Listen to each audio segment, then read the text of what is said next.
एक बहुत ही important rule हम लोग पढ़ते हैं।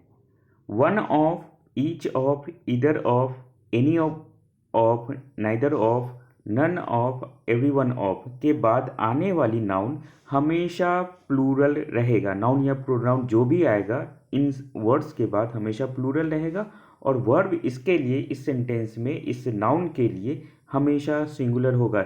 आप ये मत समझना नाउन या प्रोनाउन प्लूरल हो गए तो वर्ब भी प्लूरल होगा, नहीं, वर्ब हमेशा सिंगुलर, नाउन हमेशा plural.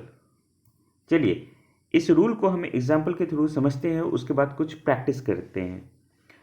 One of the girls is sitting, यहाँ पर देखिए आप, वन ऑफ आया, इसके बाद गर्ल्स जो है प्लूरल है, और गर्ल्स के बदले जो वर्ब है ये इज है, मतलब सिंगुलर है, बिल्कुल करेक्ट है।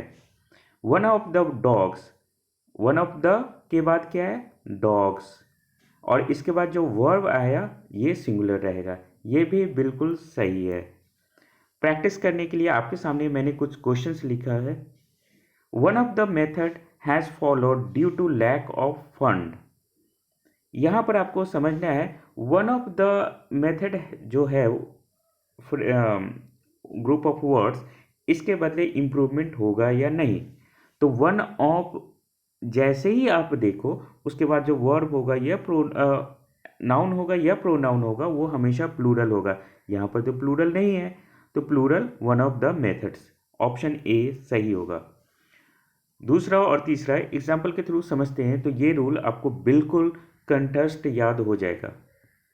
One of the girls has confessed her crime, one of the girls, यहाँ पर आपको बताना है कि इसमें कौन से सेंटेंस के पार्ट में एरर है, या अगर कोई भी एरर नहीं है तो option D, one of the girls ये सही है क्योंकि वन ऑफ द के बाद प्लूरल है, उसके बाद सिंगुलर वर्ब है, बिल्कुल सही है, कन्फेस्ड हर क्राइम, तो सेंटेंस में कहीं कोई गलती नहीं है, तो इसलिए option D. Either of us are coming to receive you, यहाँ पर बताना है कि सेंटेंस के कौन से हिस्से में गलती है या नहीं गलती है, तो नो एरर बताना है आपको।